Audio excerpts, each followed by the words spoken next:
Winning a World Cup is supposed to be simple. You build the best team, you win the biggest matches, and you lift the trophy. But what happens when politics enters the game? What happens when the host nation is ruled by one of the most powerful and feared leaders in Europe? And what happens when, decades later, fans are still asking whether the tournament was fair? In 1934, the World Cup arrived in Italy for the first time. The tournament was bigger, the stakes were higher, and the pressure on the host nation was unlike anything football had seen before. By the end of the competition, Italy would become world champions, but their path to glory would be filled with controversy, accusations, and one of the most debated stories in football history. This is the story of how Italy won the 1934 FIFA World Cup. The World Cup comes to Europe. The first World Cup in Uruguay had been a success. Not a massive success, not yet, but successful enough for FIFA to continue the experiment. This time, the tournament would move to Europe, and Italy wanted it badly. At the time, Italy was under the rule of Benito Mussolini. Mussolini understood something many politicians would later learn. Sport could be used as propaganda.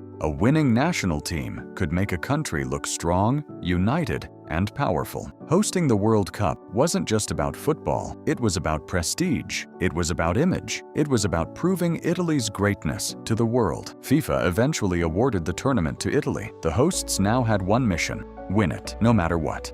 A tournament with no second chances. Today's World Cup includes group stages. Teams can lose a match and still survive. Not in 1934. The tournament used a straight knockout format. Lose once, go home. That's it. 16 teams entered. Every match was effectively a final. One bad performance could end your entire tournament. The pressure was enormous, especially for Italy, because anything less than victory would be considered failure. Italy's golden generation. To understand why Italy won, we need to understand something important. The team was actually very good. Sometimes people talk about the controversies and forget that Italy possessed genuine quality. The star of the team was Giuseppe Meazza. Today, many younger fans may not recognize the name, but during the 1930s, Meazza was one of the greatest footballers on the planet. Creative, intelligent, technically brilliant, and capable of changing matches in an instant. Alongside him were players like Angelo Schiavio, Giovanni Ferrari,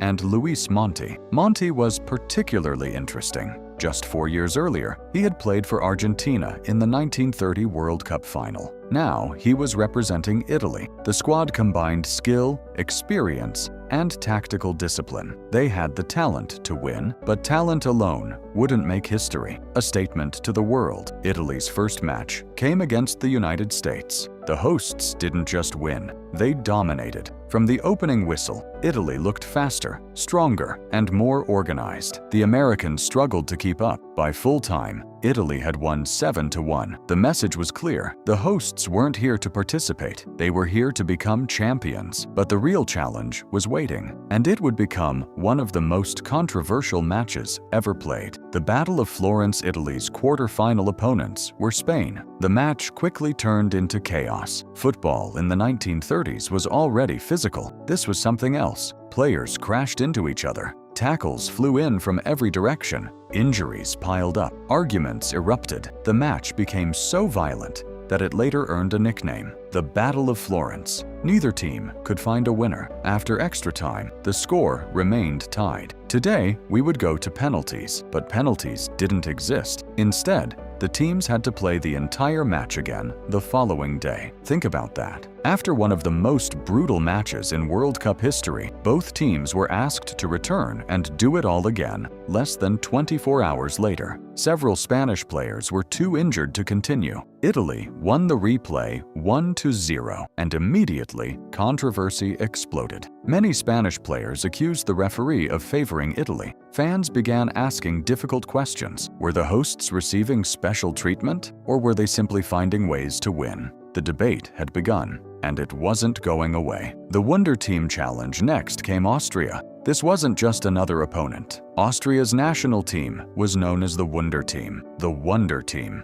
Many considered them one of the strongest sides in Europe. Their football was admired across the continent. Some even believed they were the best team left in the tournament. The semi-final was tense. Rain turned the pitch into a muddy battlefield. Beautiful football became almost impossible. Italy adapted better. They embraced the conditions. They fought for every ball. Eventually, the hosts found the breakthrough. A narrow 1-0 victory. Italy were through to the World Cup final. One match remained. The final standing between Italy and the trophy was Czechoslovakia, a disciplined and highly organized team. Many experts believed the final would be close. They were right. For long periods, neither side could break through. Every mistake felt costly. Every attack carried enormous pressure. Then disaster struck for Italy. Czechoslovakia scored. The hosts were behind. The stadium fell silent. Everything they had worked for was slipping away. The pressure was unimaginable. Lose this match, and the dream was over. But champions find answers when they need them most. Italy pushed forward. The equalizer finally arrived through Raimundo Orsi. Suddenly, the crowd came alive again. Momentum shifted. The match went into extra time. One goal would decide everything. That goal came from Angelo Schiavio. Italy had completed the comeback. When the final whistle blew, the scoreboard read, Italy 2, Czechoslovakia 1. Italy were world champions. The controversy, and this is where the story becomes complicated. Almost immediately, questions began to emerge. Some believed Mussolini had influenced the tournament. Others pointed to controversial refereeing decisions. Stories circulated for years. Rumors became legends.